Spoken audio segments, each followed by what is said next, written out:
Good afternoon, ladies and gentlemen, and thank you for joining me today on the webinar about developing compliant training and assessment strategies. I know that we are slightly out of schedule for what we usually do, and look, thank you for accommodating this out of schedule webinar. So, quick one for you. Today we are, as I said earlier on, we are going to be looking at developing compliant training and assessment strategies. And I'm just trying something new which isn't quite working for me. So just give me 1 second, please. Let's do this.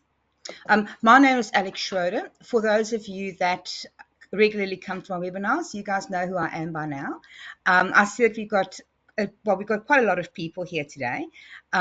We've got a number of people that are always coming to the webinars. Nice to see you guys again. We have some compliance consultants. Hi, guys. Happy that you guys are here.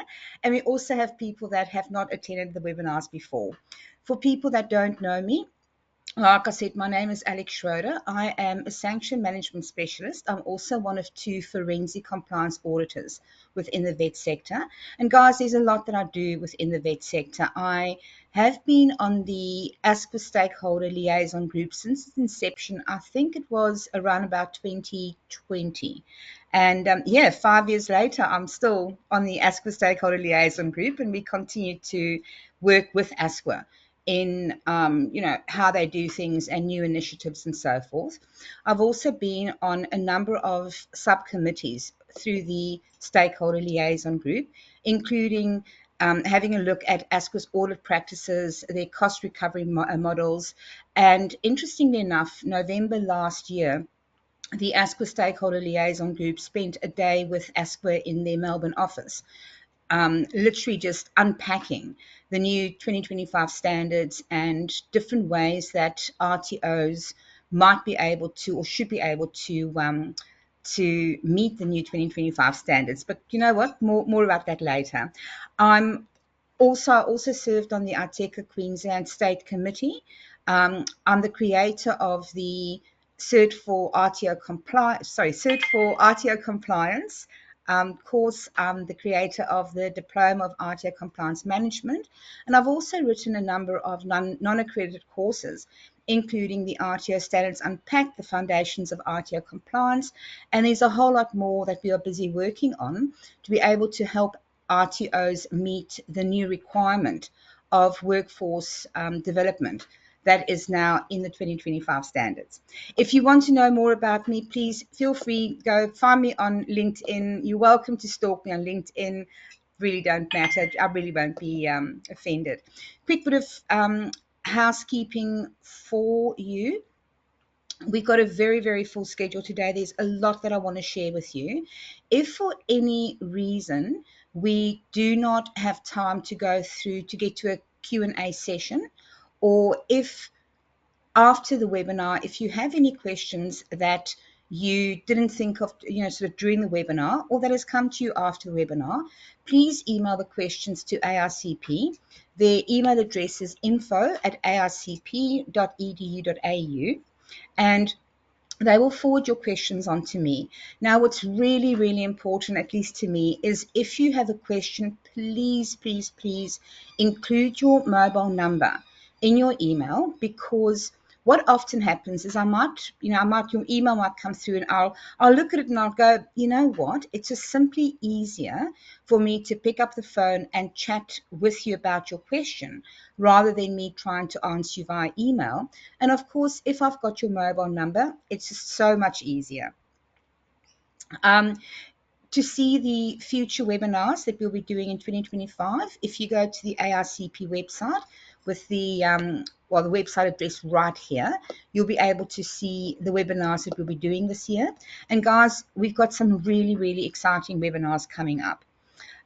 We've also got some master classes happening in 2025, Vet Prep in partnership with ARCP. And ARCP, thank you for sponsoring the webinars and the master classes. Guys, I always talk about, at the start of every webinar, I always talk very briefly about ASQA audits and their current regulatory activities. Very briefly, It hasn't changed. You need to be audit ready at any single stage. ASQA, I know that we sort of ASQA and um, their auditing practices and their auditing schedules went into a bit of try that again, a bit of a hiatus during the COVID period and following COVID, but ASQA is back to auditing RTOs left, right, and center. So please make sure that you are at all times audit ready, because you need to be. Essentially, what will happen is if you do get an ASQA love letter, i.e., hi, we're going to audit you, or we are planning to audit you, we are not going to have a lot of time in order to get audit ready. So it is absolutely essential that you are audit ready at all times. Now, I've just had a message to say that my camera isn't working. So, guys, while I get that sorted out, I'll just carry on if that's okay. Guys, it's absolutely essential in order to get ready for your ASQA audit. It is essential more than ever before that you do your internal audits, because that's the best way for your RTO to ensure that you are actually ready for an ASQA audit. That internal audit ideally should be done by your compliance consultant. It's not the best idea for your compliance practitioners to be doing the internal audit themselves, simply because at the end of the day, if you as a compliance practitioner or compliance manager within your RTO, if you are doing your own internal audit, what you're basically doing is you are basically reviewing your own work. Whereas it's essential in order to, or for any internal audit, it's essential to be able to have fresh eyes cast on it.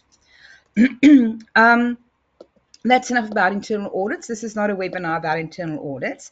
So moving on, guys, your certificates of attendance for this webinar will be released within, or will be sent to you within 48 hours, as well as the PowerPoint slides for this webinar. Okay, what are we looking at today?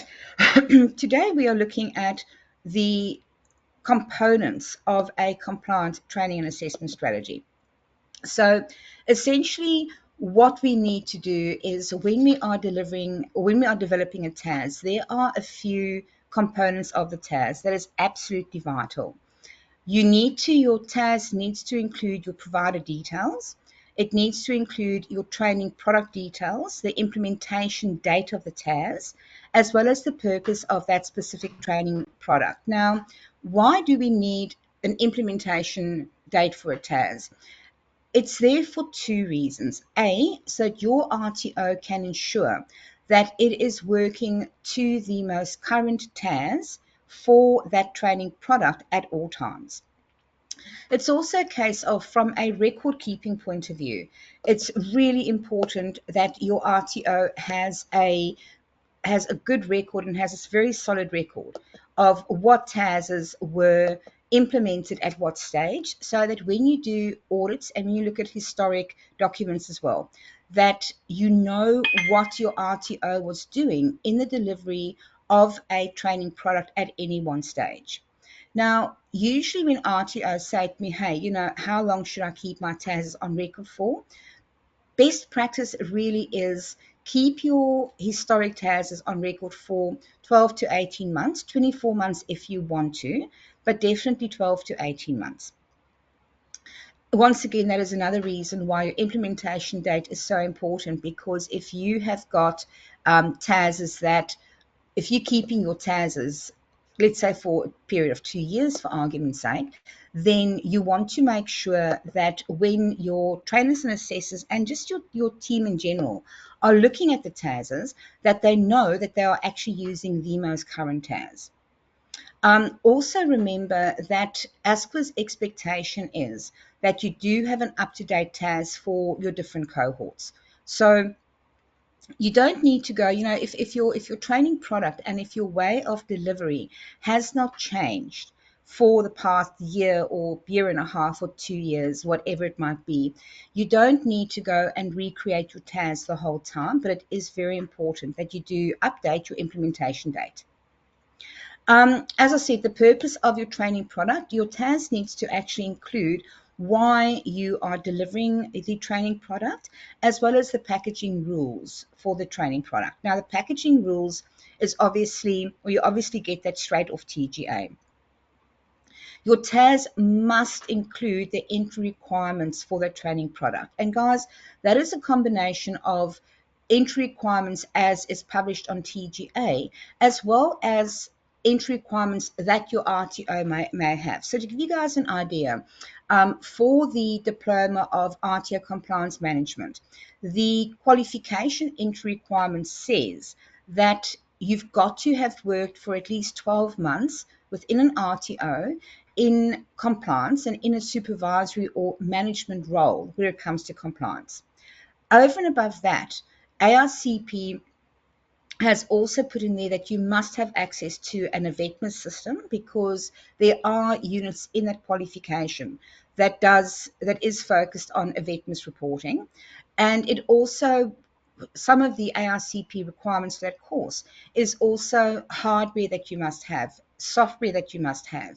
You must have access to workplace documents, for argument's sake, because the way that ARCP runs its Diploma of RTO Compliance Management is that you are actually using your RTO's actual documents in certain assessment activities. And they've done that so that it's literally that, so they can literally help you take what you've learned and implement that in your workplace immediately. So it becomes a learn, implement situation. Now, your TAS needs to be able to, or needs to reflect that. And it needs to reflect that your entry requirements are very specifically. So we'll go back to the Diploma of RTO Compliance Management. The TAS must reflect that you need to have, or that learners need to have, that 12-month compliance management or supervisory experience, as well as an AVETMIS system, or access to an AVETMIS system, access to workplace documents, etc. So that when the training is being delivered, that when anybody picks up that TAS, that they can identify exactly what it is that their learners need to have, or the prerequisites that the learners need to have to do the course.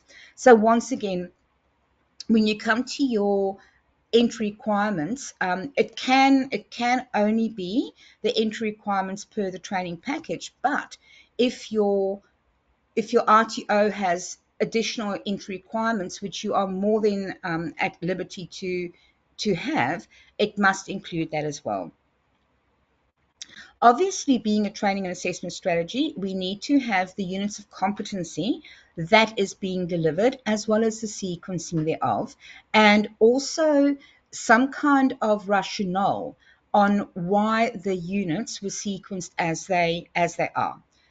For argument's sake, and I'll go back to the Diploma of RTO Compliance Management, ARCP they've very, very carefully chosen the sequence in which the units are delivered, and that has been done to provide a scaffolded learning experience for all course participants. That rationale must be included in your TAS, so that anybody can pick up the TAS, start reading it, and actually know how we are delivering in this case, the Diploma of RTO Compliance Management. Your TAS must include the delivery mode or modes. Now, let's say for argument's sake, so we're going to go back to the ARCP courses, and I'll be a bit more interesting, and let's talk about the Diploma of Quality Auditing for argument's sake. ARCP delivers all of its courses online only, and all of the courses are self-paced courses. So in the delivery modes in the ARCP TASs, they've obviously got, hey, you know what? It's delivered online, it's delivered as a self-paced course, and then also the course duration is needed in the TAS. Now, if your RTO is doing blended delivery mode. So your RTO may do some online learning. It may do, or it may do a blend of online learning and let's say work placement that is mandatory, or it may do online learning as well as face-to-face delivery. there may be whatever the combination or whatever the blend of your delivery modes are, it is absolutely vital that those are included in your TAS. And it's a really good idea to also just put in there, if needed, a very, very short description of what your delivery modes, what your delivery modes are, but also the rationale behind that. So in your TAS, a lot of the information that you include in it does have rationale in there as well. And that is so that you can actually demonstrate that what is in your TAS isn't just things that you've pulled out of the air and just put in there willy-nilly, but it's also there to demonstrate that your TAS has actually been developed bearing in mind the characteristics of your cohort and also just what you are doing to ensure that your cohort does have the optimal learning journey. If there are any licensing arrangements, these need to be included, as well as your training program outcomes. Now, the easiest way to do your training program outcomes is to have a look to see when your learners graduate from the course, what skill sets have they developed? So for argument's sake, if we look at the Cert 4 and RTO compliance, that's a course that has been developed specifically for RTO compliance officers, and it's been developed to be able to give them the skills and the knowledge and the expertise to assist their RTO compliance manager in obviously managing and maintaining the RTO's compliance and ensuring that the RTO's operations are compliant. So the training program outcome for that might be worded something to the effect of graduates from this qualification or from this training program will have the skills and knowledge required by a compliance officer to be able to do a VETMIS reporting, to be able to participate in audits, to be able to write policies and procedures, etc. It's also very important to describe what your target audience and your learner characteristics are. So who has this course been developed for?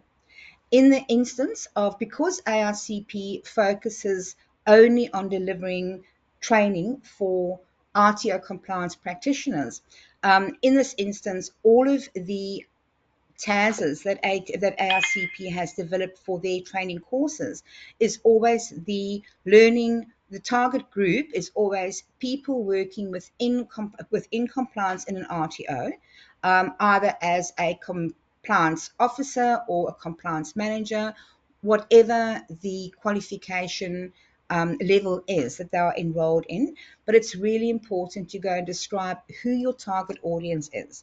So for ARCP, for argument's sake, because the RTO focuses only on delivering training for RTO compliance practitioners, their target audience would be or is very clearly defined within their TAS. Their TAS, and even for the Diploma of Quality Auditing. So the target audience in the Diploma of Quality Auditing for ARCP is, once again, this program has been developed specifically for RTO practitioners within, or RTO compliance practitioners. And that shows that, that shows that RTOs they are aware of who their target audience is, and that it has been, and that their course is specific to RTO compliance practitioners. You need to show your pathways in, i.e., what do people need to achieve to get into the program? So, i.e., once again, in the instance of the Diploma of Compliance, RTO Compliance Management, their pathway in, or learner's pathway into that, is through having the compliance management experience.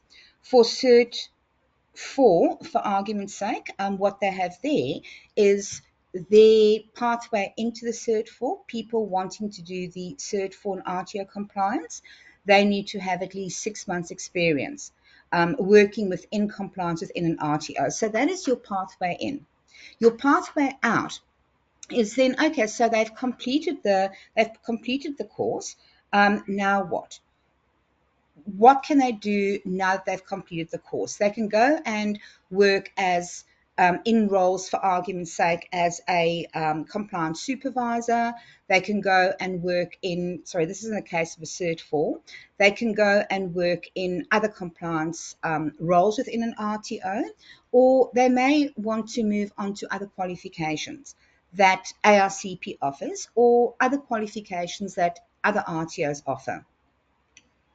In the instance of, for argument's sake, your diploma of RTO compliance management, what your pathway in would look like is once again the 12 months experience in a compliance supervisory or management role, or sorry, I've just lost it for a second. The 12 months in a compliance management or supervisory role, and then their pathway out might be, okay, now they've completed the qualification, what can they do with it? So what they can do with it is people that have done that will be able to move on to compliance consultants and owning owning a compliance, owning an RTO, being a PO of CRICOS, RTO, etc., etc., etc. Does that make sense? You've also got to put in there your program structure and your duration, as well as the volume of learning, the amount of training, and the justification for that. So what I mean by that is that, let's say for argument's sake that you're at a Cert 4 or at a Cert 4 level, your volume of learning is it's I think 12 months, and let's say that you have decided to decrease that time of learning. Let's say that you are going to run your course over 10 months instead of 12 months, for argument's sake. Yes, you can decrease your amount of training and volume of learning, but if you do that, you need to actually go and have a rationale behind that. So, and similarly, if you decide to go over the or to exceed the amount of training and volume of learning that we need to follow, it's always a good idea to say, hey, you know what, we are exceeding the hours, not because, or in our TAS, it does show that we are exceeding the hours, not because we've made a mistake, but because we believe that it is really good for our learners to have additional time to learn this. Give you guys a really good example. We were with an RTO. RTO came to us recently and went, we've got an ASQA audit happening. Please help us and help us just make sure that all our documents are compliant. We had a look at their TAS for, I think it was a hospitality. I think it was Cert 4, it was a Cert 4 or Cert 3 hospitality qualification. And what that RTO did is that they actually decided to exceed the number of mandatory workplace hours that learners needed to complete. And in the TAS, we had a really good rationale why they did it, because that RTO is so focused on delivering really, really quality training that they decided that they wanted their students to actually spend more time doing workplace training and getting more hands-on experience. No surprise, when it came to audit time, the ASQA auditor went, oh, your workplace hours are wrong because it should only be X, Y, Z. And we were then able to go back and say they are not wrong. If you read our rationale, we have specifically said that we are exceeding the workplace hours, and this is the reason why we are exceeding the workplace hours. The ASQA auditor went, sort of, yep, sort of, yes, but, yes, but, yes, but.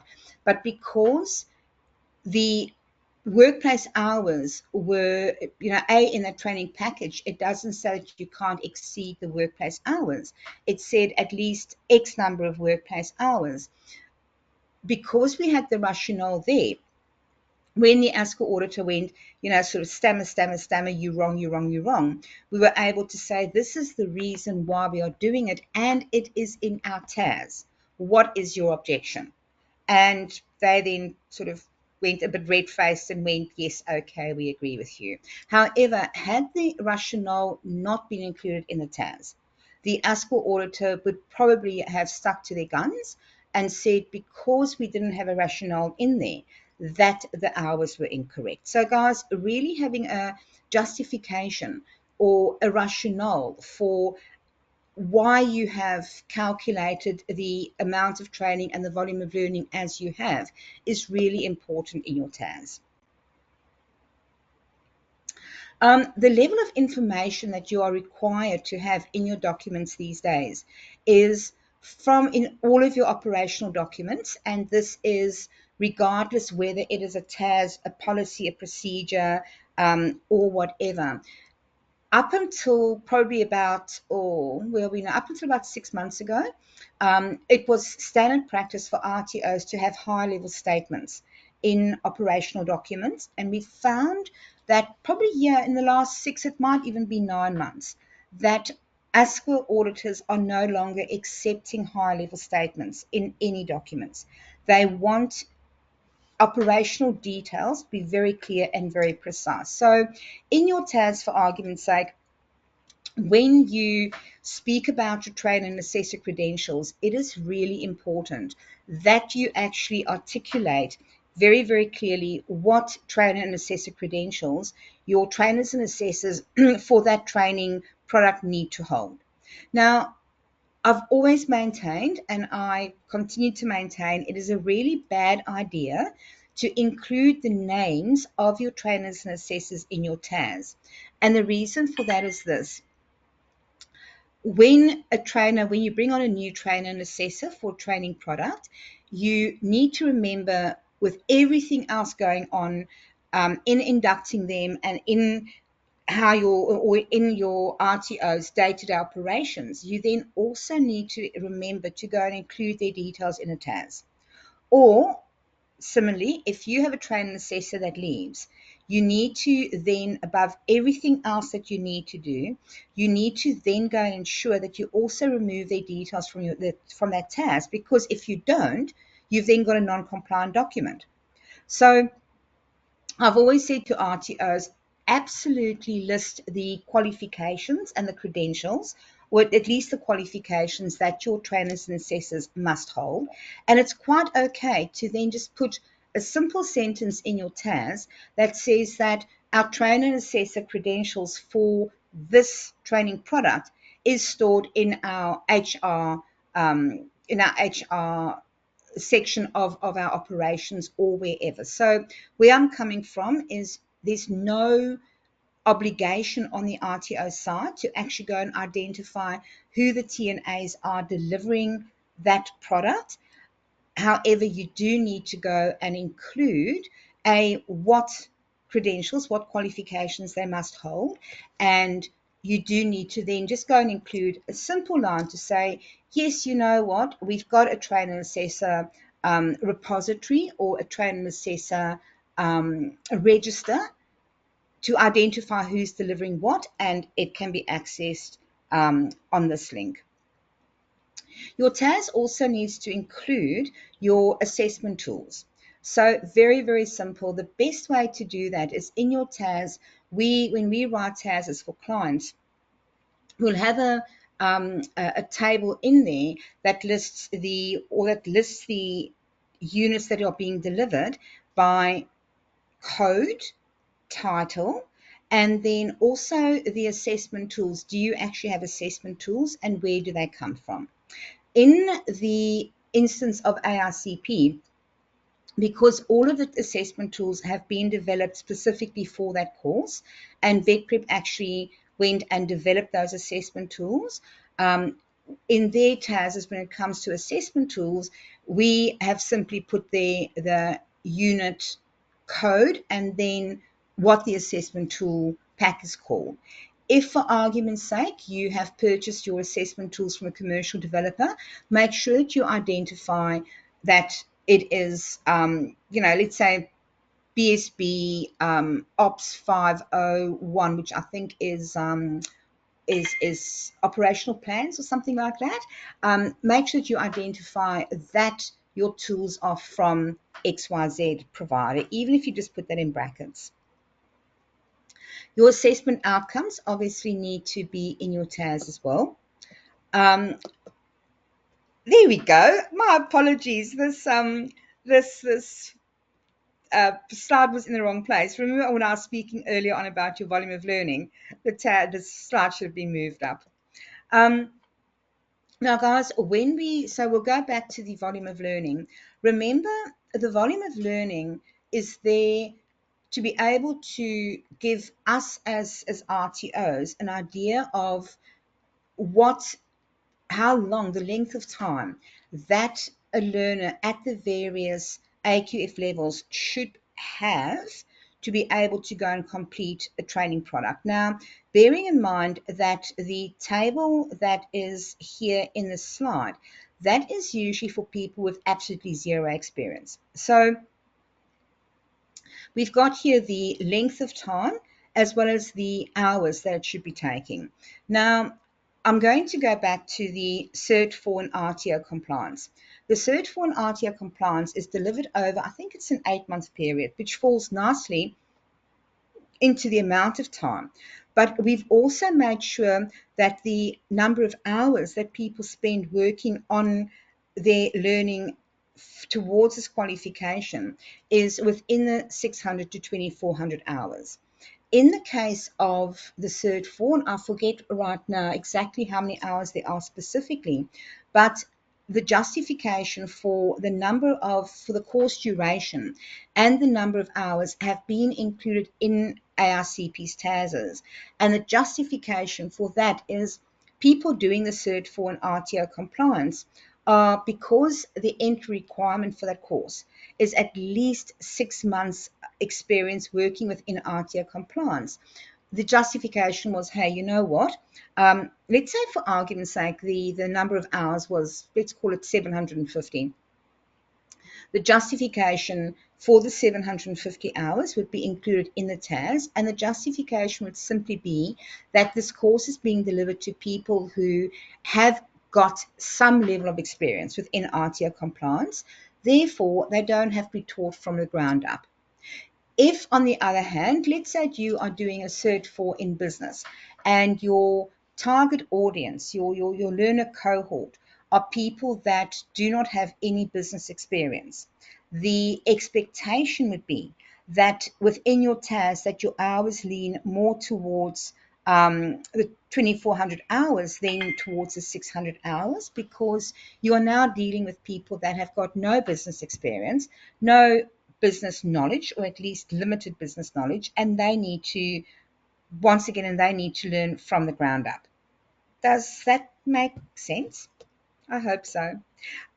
Similarly, just to go back to diploma level, the double diploma of RTO compliance management and quality auditing, that is delivered, I think, over 14 months, and which falls nicely into the diploma level time that it takes, but also the hours, the number of hours that people are actually expected to spend learning during their learning journey, because that has been adapted for people who specifically do have RTO compliance experience.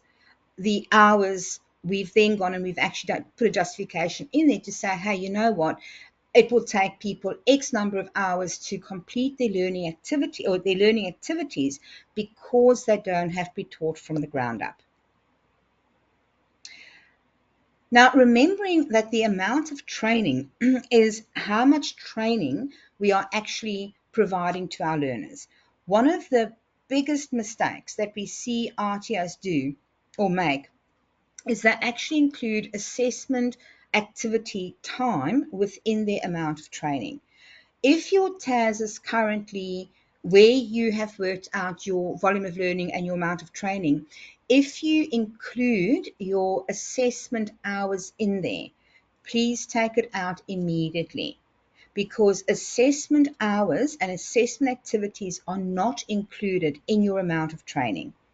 Guys, if you want to see the amount of training or the minimum amount of training per qualification or per unit of competency, we always go to the VIC purchasing guides, because although and in the VIC purchasing guides, they've actually got your nominal hours per unit of competency.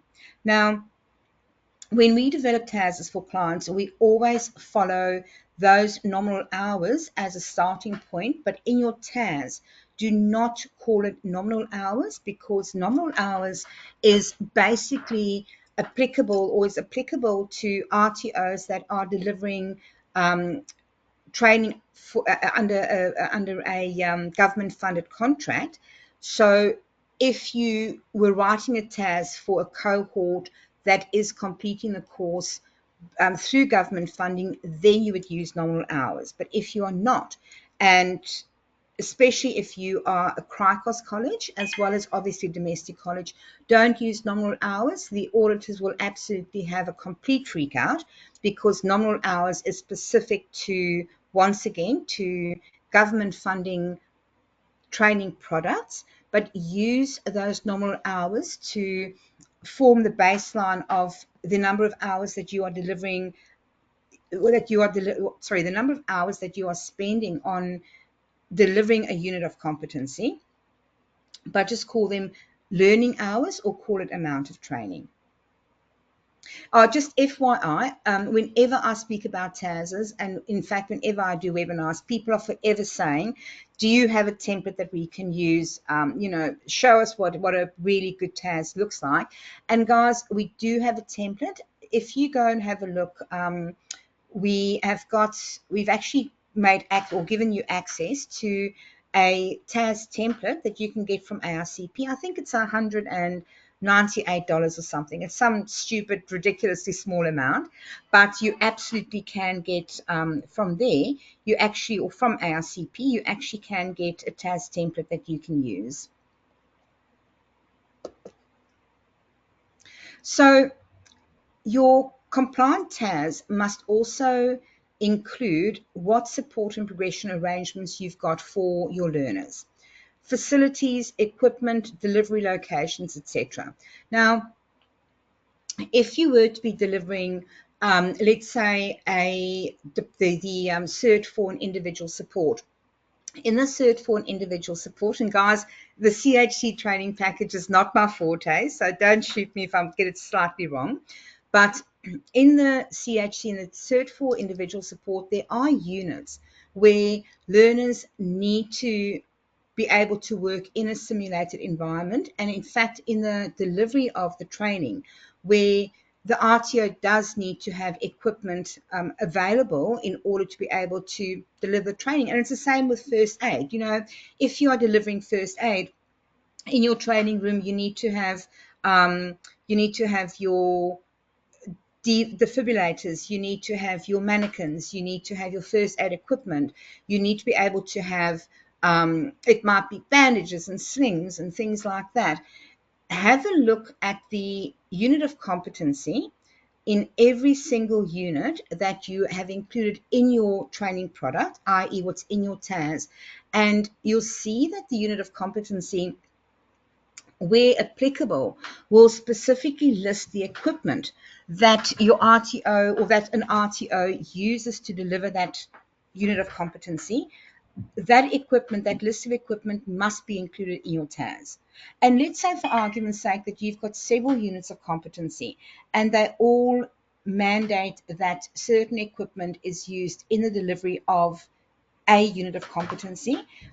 All of the lists of equipment must be included in your TAS, because you can then use, or the rationale behind that is, at least from the regulator's point of view, is that before your training product is delivered, that your trainer can actually take the TAS and go through and say, okay, this is the list of equipment that I need to have for my next delivery. Do I have this? Do I have that? Do I have this? Do I have that? So when it comes to your equipment list, one of the reasons why the regulator expects you to have equipment in there is so that it is possible to go and do a pre-delivery check to make sure that all of the equipment is actually there.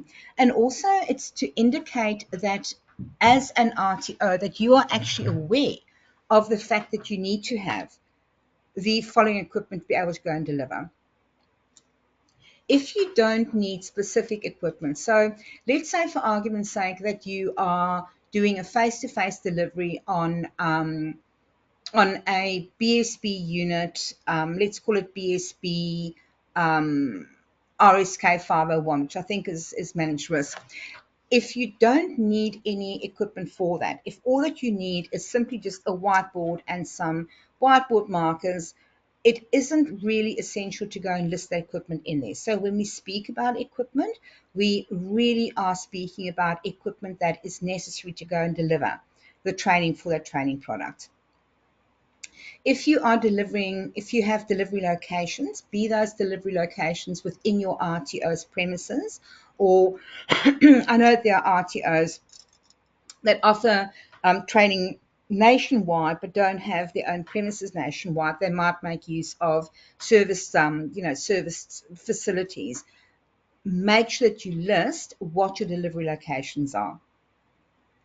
It's really important that your TAS also includes what assessment methods you are using and when those assessments occur.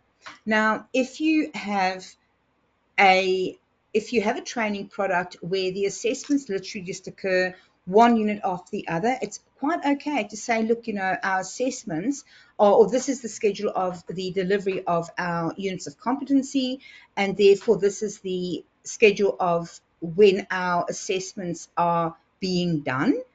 So assessment timing. And you can even then just put in there, at the end of a unit or at the end of a cluster is when assessments are done. One of the things that's really important, and you'll see this in the new 2025 RTO standards, is you are now required to, where your RTO clusters units together, you are now required to go and provide a rationale of why units have been clustered together.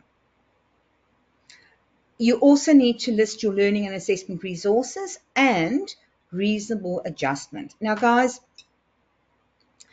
when you list or when you include your reasonable adjustment arrangements within your TAS, it is really important to include who determines whether a learner is eligible for reasonable adjustment or not. One of the big mistakes that we see within RTO operations is that trainers and assessors go and determine if a learner is eligible for an RA, and then they will also go ahead often and they will go and adjust the way that assessments are done under an RA. The trainers and assessors will go and adjust that. If that is your RTO's practice, please, for your own sake, stop that immediately. Simply because, now, and I say this for a number of reasons, simply because, number one, so many trainers and assessors, and indeed compliance practitioners, actually don't understand when reasonable adjustment can be implemented and when it cannot. So a reasonable adjustment is only there so that learners or course participants that have a disability or a difficulty in some form or the other is able to still undertake and participate in the learning and assessment of that training product without being disadvantaged. So I love using this example. When my son, who's now in his 30s, when he was doing his year 12, he has ADHD. And with ADHD, ADHD kids or people need a bit more time to concentrate. Concentration is an issue for them. Things just don't flow as easily for somebody with ADHD than for somebody without ADHD.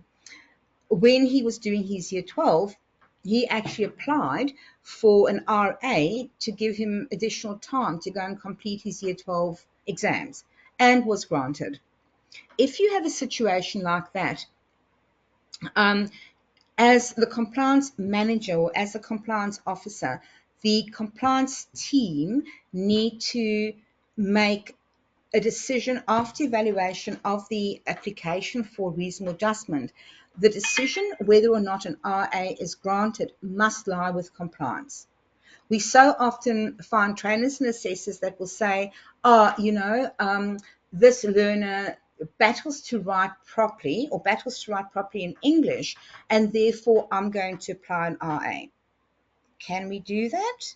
Well, all things being equal, not really, not automatically, because if, for argument's sake, the person is doing a business qualification, in a business qualification, one of the expectations are that graduates from a business qualification will be able to put together, and guys, I'm not speaking about Cert 3 in business, I'm speaking about a Cert 4 or Cert 4 diploma or higher, but will be able to go and write business reports. We'll be able to do presentations in front of a small group of people. We'll be able to use technology. If a learner is applying for an RA because they don't have those abilities, then it means that A, they should not be eligible for an RA, but B, the RTO then needs to have a look to see, are they actually going to be able to graduate from that course? Because remember, we are here to prepare people to be workplace ready. And if a learner is unable to go and write up a business report in a professional manner, that learner shouldn't be able to apply for an RA because their English isn't fantastic. So with other words, they shouldn't be able to say, hey, instead of me needing to write a business report, can I do it verbally? The answer should be no for those given or in those given circumstances, because at the end of the day, when that person graduates from that business qualification, that is going to be one of the expectations of the jobs that we are preparing them for. On the other hand, let's say that learner has come to assessment time and they've just broken their arm, their predominant, their writing arm. And they go, you know what, I actually can't write. I actually cannot type at the moment because I have a broken arm. Is that a reason for an RA? Absolutely, because at that very, very point in time, that learner has got, I'm using the word disability very, very lightly, but they've got an impediment that is going to make it more difficult for them to go and type up a business report. The RTO can then sit down and they can then say, or you as a compliance practitioner can then sit down, they can then say, yes, you know what, this person with a broken arm, we accept the fact that they can't go and write a report. How else can we get them to complete the assessment activity without disadvantaging them? And guys, that is what an RA is all about. Your TAS also needs to include arrangements for RPL and credit transfers. We've spoken about the trainers and assessors that are delivering the program. It needs to show what your LLN testing or how your RTO establishes if the learner has got the LLN abilities to successfully complete the course, and if they don't, what support mechanisms are in place for them. And very important, we also need to put in there, we need to show that industry consultation has been done. It is always a really good idea, and indeed it is best practice to ensure that you have anything between 3 to 5 industry consultations per TAS. And guys, please don't use your trainers and assessors as industry consultation unless they are actually working in the industry as well as industry experts. So remember, your industry consultation is there for us to go out to stakeholders within the industry for which we are preparing our graduates, to go and make sure that our course offering, our units that we've chosen, etc., is actually going to be able to result in graduates that do meet the expectation and the needs of industry. Very quick one for you. And guys, I'm going to not keep you guys past 1 o'clock today. But very quick one for you. When you are determining your amount of training, please reflect whether the training content reflects sufficient and reasonable time for the learners to go and obtain, reflect, and absorb knowledge prior to undertaking the assessment. So with your amount of training, is your amount of training sufficient for them to go and be able to learn, absorb, implement, or before they undertake assessment, or is it a rush thing? Is there enough time for the learners to go and actually practice and implement what they've learned before they go and undertake assessment? Is the level of experience in the student cohort, is that actually on par and in line with the amount of training that is being delivered? Do you have sufficient resources to be able to deliver the training or the training to all students? So I'm going to go back to, let's say that you are delivering first aid. If you've got a room of 30 learners for one course, but you've only got one mannequin and one defib, is that sufficient? Some RTOs and a lot of RTOs will say, yes, because our trainers do it this way and this way and this way and this way. One of the best pieces of advice that I can give you is, and I know that buying equipment can be expensive, but one of the best pieces of advice that I can give you is where your unit of competency specifically requires you to use certain equipment, don't skimp on the number of pieces of equipment that you have, because you are going to come unstuck at order time. When you're doing amount of training, have you clustered any unit of competency and thereby shortening the amount of training that is needed? And if you have you, and there's nothing wrong with shortening because you've clustered, just make sure that you haven't shortened it too much. Also consider if there's any pre-learning activities that a student needs to complete prior to face-to-face delivery, and if there is, please include that in your TAS as well. One of the things about TASs is you've got to find the balance between providing enough information and too much information. Because if you provide too much information, the more information you provide, especially the more unnecessary information, the greater your risk of your TAS being non-compliant. We so often see RTOs that have TASs that are 20, 30, 40 pages long.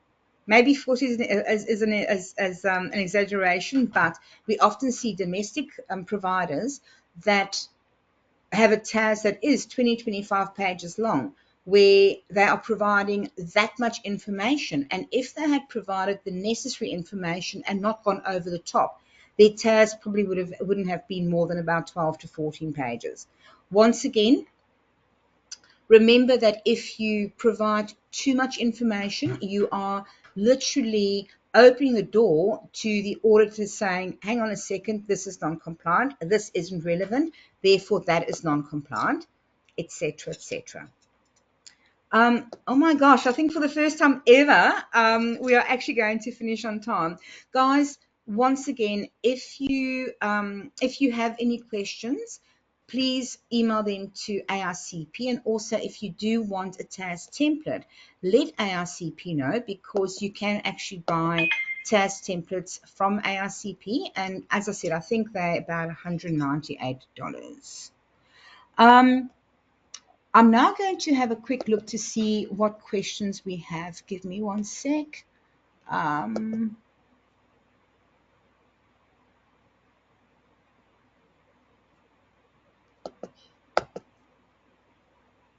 Okay, either my system is unhappy or otherwise we've got no questions so far.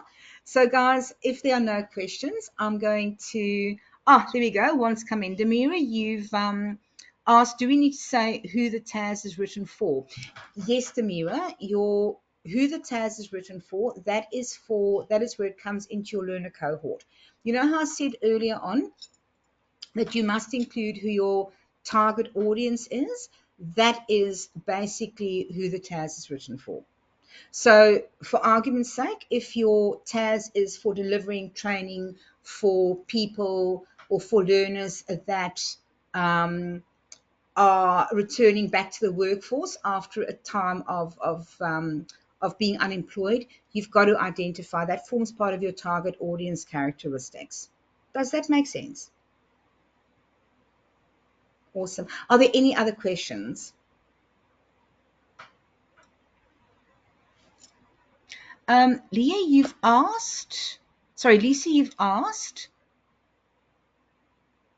for TAS for each cohort. What if it's the same course for multiple public groups? Lisa, if it's the same for multiple public groups, then your TAS can be the same as long as your cohort is the same as well, obviously. You absolutely can. I am going to be chatting with you later on today, Lisa, because we did exchange some emails last week. So I'll provide you with a bit more context to that as well, because I've got an idea of where your question is coming from, and I don't want to provide too broad an answer that it doesn't help you and it confuses other people, if that's okay. Ladies and gents, thank you so much for joining today's webinar. Once again, please, if any other questions come to you, email the guys at ARCP. They'll forward your questions to me and I'll be in touch and I'll help you guys work through it. Until then, I'll see you guys on the next webinar in a fortnight's time. Have yourself a brilliant weekend. And once again, thanks for joining me. Bye-bye.